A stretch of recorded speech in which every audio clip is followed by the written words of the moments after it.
BX1 +, l'invité de Fabrice Grosfilet. Frédéric Dardenne, donc ministre du Budget, de la Fonction publique et de l'égalité des chances au gouvernement de la Fédération Wallonie-Bruxelles, est donc notre invité. Ministre qui a également la tutelle sur WBE, donc Wallonie-Bruxelles Enseignement. On y reviendra dans quelques minutes. Je vais d'abord vous demander si vous êtes conscient de l'état des écoles en Fédération Wallonie-Bruxelles en général et en particulier à Bruxelles, monsieur le ministre. Oui, j'en suis conscient. En fait, pour être sincère avec vous, avant de prendre ma charge ministérielle, je ne me rendais pas compte de l'état. J'ai eu l'occasion depuis lors de réaliser quelques visites.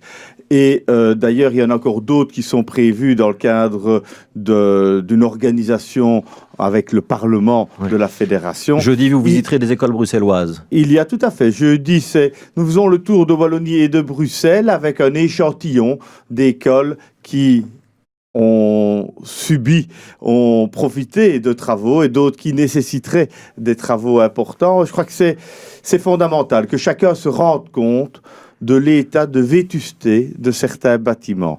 Et c'est pourquoi j'ai déjà eu l'occasion de m'exprimer sur la nécessité d'un plan massif d'investissement. Il faut résorber ce sous-investissement depuis des décennies qui ne mettent pas, qui a pour conséquence que les étudiants ne sont pas dans de bonnes conditions d'apprentissage, que les enseignants ne sont pas dans de bonnes conditions pour exercer leur métier. Et quand on sait qu'il y a le pacte d'excellence à implémenter avec ma collègue Caroline Désir, nous voulons que ça se fasse dans des bâtiments de qualité. Oui, alors s'il y a deux problèmes, il y a parfois un problème de place, notamment dans le secondaire à Bruxelles, mais il y a le problème donc de la vétusté, du manque d'entretien, du manque de rénovation.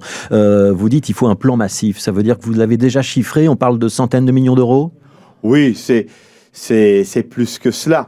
Le besoin n'est pas exactement quantifié. On m'a posé la question en commission du Parlement.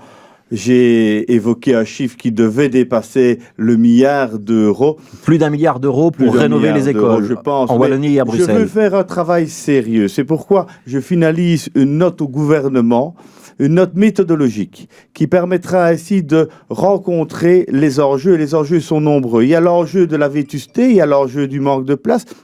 Il y a aussi l'enjeu énergétique. Je crois que nous avons vraiment une opportunité à saisir pour pouvoir diminuer les dépenses énergétiques dans ces bâtiments. Et tout ça doit se faire non seulement dans le pouvoir organisateur WBE, mais doit se réfléchir avec l'ensemble des pouvoirs organisateurs. Il doit y avoir vraiment une réflexion transversale avec différents groupes de travail pour que nous ayons des bâtiments de l'école du 21e siècle. Comment on fait pour trouver 1 milliard d'euros à la Fédération Wallonie-Bruxelles dont on sait qu'elle n'est pas riche ? C'est la tâche du ministre du Budget que vous êtes. Ces différents groupes de travail, mais j'ai déjà l'une ou l'autre idée, c'est prématuré. Je crois qu'il faut être innovant. Ça veut dire, Frédéric Dardenne, qu'on va devoir faire appel à des capitaux privés, qu'on va faire des partenariats publics-privés, puisque vous évoquez aussi l'enseignement libre, qu'il y aura des subsides qui pourront, ou des montages financiers qui pourront bénéficier aussi au réseau libre ? Ce que j'ai dit et ce que je répète ici devant vous, c'est qu'il ne faut pas aborder le thème avec des tabous. Je pense qu'il ne faut pas croire que par des partenariats public-privé, on va tout résoudre, que c'est la solution et qu'il n'y a que le privé qui peut résoudre le problème. Mais je pense qu'il ne faut pas non plus dire que le privé ne peut pas intervenir. Et donc je crois qu'il faut vraiment analyser les différentes pistes. Pour que tout le monde comprenne, c'est quoi un partenariat privé lorsqu'on veut rénover une école ? C'est-à-dire qu'on demanderait au privé de prendre en charge les bâtiments et qu'on louerait après, ou c'est autre chose ? C'est le modèle qui a été suivi en Flandre. Je pense que ça a donné des résultats. Je ne suis pas sûr que ça soit la manière, la méthode optimale. Moi, je crois en l'administration, je crois aussi à la proximité. Je crois qu'il faut vraiment pouvoir répondre et impliquer les acteurs de proximité. Donc, j'ai vraiment envie de mener à bien ce travail durant les prochaines semaines, prochains mois, puisqu'il y a urgence. Il y a urgence et pouvoir ainsi arriver à la table du gouvernement avec un réel plan.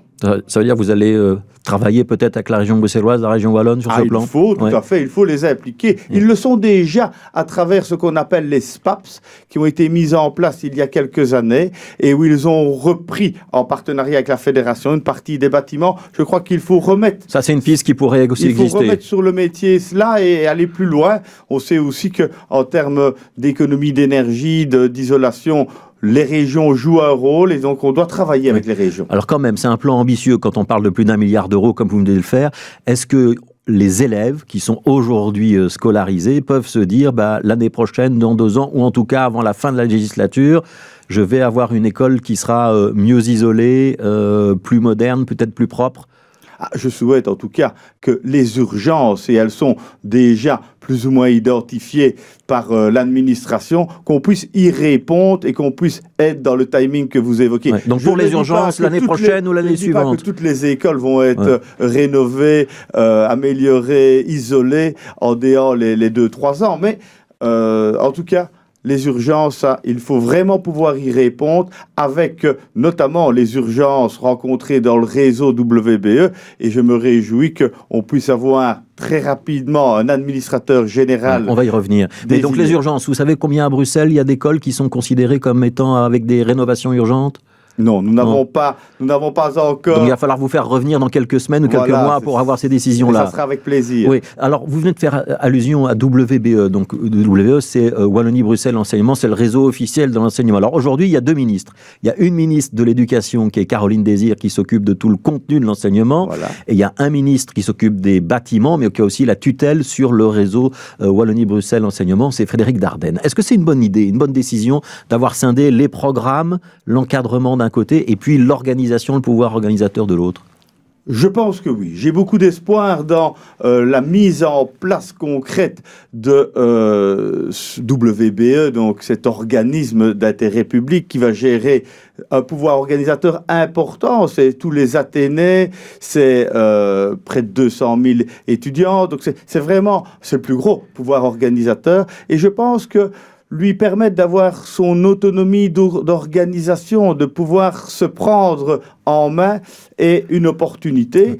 Et en tant que ministre de tutelle, je serai évidemment, et je le suis depuis la prise de charge, attentif à leur donner les moyens de pouvoir ainsi permettre aux étudiants, parce que c'est ça l'objectif, d'avoir de meilleurs acquis à la sortie de leurs études. Alors, il y a un de ces Athénées qui fait partie de ce réseau Wallonie-Bruxelles Enseignement qui fait parler beaucoup de lui, c'est l'Athénée André Thomas. Il y a encore eu ce matin un arrêt de travail des professeurs, il y en avait déjà eu un hier. Vous avez des solutions? Vous êtes informé de la situation sur place? Vous allez pouvoir prendre des décisions sur cet Athénée ou pas? Donc j'ai des contacts réguliers avec WBE et avec son administrateur général faisant fonction, Jean Leblond. C'est lui qui est en charge avec son équipe de trouver les solutions aux problèmes. C'est en fait la logique du caractère autonome de WBE. Ouais, mais donc là, on a des élèves qui insultent les professeurs, des professeurs qui trouvent que leur direction ne fait rien, une direction qui trouve que les professeurs se sont laissés déborder par les élèves. On attendait des éducateurs, visiblement, ils ne sont pas arrivés. Il y a une contestation grandissante. Est-ce qu'il ne faut pas changer la direction de l'école ? Peut-être. Ce n'est pas à moi à me prononcer sur ce genre de questions. Ce que je demande, c'est que les autorités de WBE, son administrateur général et l'équipe qui est autour de lui, prennent vraiment à bras-le-corps le dossier. Je sais qu'ils sont attentifs, qu'ils cherchent des solutions. Ce n'est pas évident. Il faut également que les préfets de zone, que les différentes personnes concernées puissent, avec une bonne volonté partagée. Je pense que chacun doit se mettre autour de la table avec un souci de trouver la solution. Je les invite vraiment à cela. C'est important pour les enseignants, c'est important surtout pour les étudiants. Ouais. Est-ce qu'on va s'assurer que les éducateurs promis, en plus des professeurs, ont bien arrivé sur place? En tout cas, sachez bien que ce n'est pas un problème de moyens financiers, c'est un problème de trouver la solution adéquate et qui n'est pas, par définition, simpliste. Oui, alors Wallonie-Bruxelles, l'enseignement aura bientôt un nouveau patron. Julien Nicaise qui est arrivé premier dans le jury, ce sera lui que le gouvernement de la Fédération va retenir? Donc il y a une étape intermédiaire qui est celle du Parlement, qui est une étape évidemment importante. Nous allons voir la semaine prochaine si la conférence des présidents et puis le Parlement confirment cette proposition du jury.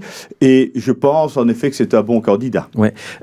Jean-Paul Philippot, il garde la confiance de la Fédération Wallonie-Bruxelles à la tête de la RTBF? Donc jeudi prochain, c'est-à-dire dans 2 jours, le point sera à l'ordre du jour du gouvernement avec la proposition de son renouvellement. Nous avons pu constater que ces différentes évaluations sont positives. Nous avons eu l'occasion de l'entendre, d'avoir un échange avec lui sur son projet la semaine dernière. Ce matin, les journaux Sud Presse annoncent qu'il y a une plainte contre lui. Il garde la confiance du gouvernement. En effet, il y a une plainte. Il convient de voir s'il y a des éléments nouveaux dans le cadre de cette plainte. Et si c'est le cas, on examinera les choses évidemment jeudi. Ouais, il sera payé 250 000 € comme les autres managers pendant ce nouveau contrat, Jean-Paul Philippot? En effet, dans le cadre de ce renouvellement, nous avons adopté... Donc, comme Julien Nicaise qui va présider à WBE avec 150 000 ou 200 000 élèves et 30 000 enseignants, je pense, ce sera le même tarif pour tout le monde. Il n'y aura pas le patron de l'audiovisuel qui sera mieux payé que le patron de l'enseignement. Donc, l'arrêté du gouvernement prévoit une rémunération de 245 000 € indexée, tout compris. Merci, Frédéric Dardenne. BX1+. L'invité de Fabrice Grosfilet. Mais tout de suite, on retrouve Frédéric Dardenne, donc ministre du budget du gouvernement de la Fédération Wallonie-Bruxelles, qui a également la tutelle sur Wallonie-Bruxelles enseignement. Alors, on n'a pas fait exprès, mais vous avez entendu le direct depuis l'Athénée André Thomas à Forêt. Ça vous a convaincu qu'il y avait nécessité d'entendre les enseignants? Je l'étais déjà. J'étais déjà convaincu. J'avais eu encore un contact hier avec l'administrateur général faisant fonction. Et je reprendrai contact avec lui cet après-midi pour refaire le point par rapport au mouvement de ce midi. Je crois qu'il faut vraiment rapidement trouver une solution. J'entends le désarroi des enseignants relayés par la représentante syndicale. Je pense que cela a des conséquences sur le corps enseignant, sur les élèves. Il faut vraiment trouver une solution rapidement. Alors, les repas scolaires, l'idéal, ce serait que tous les repas scolaires soient gratuits pour tous les élèves de la Fédération Wallonie-Bruxelles. C'est envisageable, c'est payable ça, ou c'est une vue de l'esprit un petit peu idéale? Cela représente évidemment un coût. Nous avons lancé une opération pilote lors de la législature précédente. C'était Isabelle Simonis qui a lancé l'opération. Nous l'avons renouvelée. On va relancer l'appel à projet ici dans les semaines qui viennent. Il faut l'étendre. Mon ambition est de passer d'une enveloppe de l'ordre de 5 millions à 20 millions d'euros, comme ça a été dit par votre consoeur il y a un instant. C'est important parce qu'il faut que chaque enfant puisse avoir accès à un repas chaud, gratuit, avec de la nourriture saine, bio, avec privilégier également les circuits courts. Je pense que c'est important, et quand on constate sur le terrain qu'il y a des enfants de familles défavorisées qui, le midi, sont là avec rien ou quasi rien. C'est inacceptable. C'est une manière de corriger les inégalités. Et c'est donc une manière de favoriser l'égalité des chances. Ça passe aussi par là. Ouais. Vous multipliez donc le budget par 4 d'ici la fin de la législature. Comment est-ce qu'on sélectionne les écoles? Puisqu'il faut bien les sélectionner, puisqu'on ne peut pas payer des repas chauds à tout le monde. On prend d'abord les écoles où il y a des indices socio-économiques les plus faibles, oui. C'est ça l'idée? Donc le projet pilote est basé sur cela. Donc c'est les écoles en encadrement différencié, c'est-à-dire avec des critères sociaux. Donc les parents en difficulté, pour être clair. Tout à fait. Ouais. Et je pense que c'est normal de commencer par là. Il faut essayer de généraliser dans ce type d'établissement. Alors, il faut évidemment que les établissements répondent, que les communes concernées, que les pouvoirs organisateurs répondent à l'appel à projet. Il y a déjà cette forme de sélection-là et je les incite à répondre. Et puis, il y a eu une sélection lors du premier appel à projet. J'espère que les moyens permettront de répondre à tous ceux qui s'engagent dans cette dynamique. Et qui vous en font la demande. Je voudrais qu'on prenne une minute, si vous voulez bien encore, Frédéric Dardenne, pour parler des négociations au gouvernement fédéral. Oui. Alors, vous êtes ministre de la Fédération, mais vous êtes aussi un des membres du bureau du PS, donc j'imagine que vous avez quelques petites informations. C'est encore possible de convaincre le Parti socialiste et la NVA de trouver un accord et gouverner ensemble, ou c'est fini? En tout cas, moi, ce que je peux vous dire, c'est que le Parti socialiste et ses négociateurs sont à la recherche de solutions, n'ont pas hésité à se mettre plusieurs fois autour de la table, y compris avec la NVA à la demande des préformateurs, informateurs, chargés de mission. Il faut vraiment qu'on trouve une solution, mais il faut trouver une solution qui garantisse le respect de certaines lignes rouges. On sait qu'on n'aura pas l'ensemble de notre programme dans un accord gouvernemental, ce n'est jamais comme ça, mais il y a des lignes rouges à préserver et évidemment on n'acceptera pas n'importe quoi. Mais ces lignes rouges, c'est quoi? C'est la pension 1500 €, c'est le refinancement des soins de santé, c'est en fait le pouvoir d'achat et notamment la pension à 1500 €, c'est en effet le financement de la sécurité sociale qui permette de rencontrer les besoins des citoyens, et c'est aussi répondre à l'urgence climatique et notamment avec le refinancement de la SNCF. Et sur ces trois points-là, jusqu'à présent, la NVA vous a pas convaincu, vous a même convaincu du contraire, que c'était pas possible. Jusqu'à présent, en effet, ils sont venus à table avec des positions tout à fait opposées à cela, ou en tout cas qui ne permettaient pas de rencontrer cela, et avec un autre catalogue d'horreurs qui a été évoqué par Paul Magnette il y a quelques jours. Il faut évidemment que les lignes puissent bouger pour pouvoir arriver à un accord. Aucun parti n'est numériquement incontournable. Ce qu'il faut, c'est que l'on puisse avoir une solution qui rencontre les besoins des citoyens. Koen Geens, c'est la bonne personne pour négocier ça et obtenir le virage des uns et des autres? C'est clairement quelqu'un d'expérimenté, quelqu'un dont l'expérience est reconnue, quelqu'un qui, je pense, a les capacités de trouver la solution. Merci beaucoup d'être passé sur l'antenne de BX1, un Liégeois qui parlait donc aux Bruxellois. Avec Frédéric plaisir. Dardenne, ministre du Budget de la Fédération Wallonie-Bruxelles, était notre invité.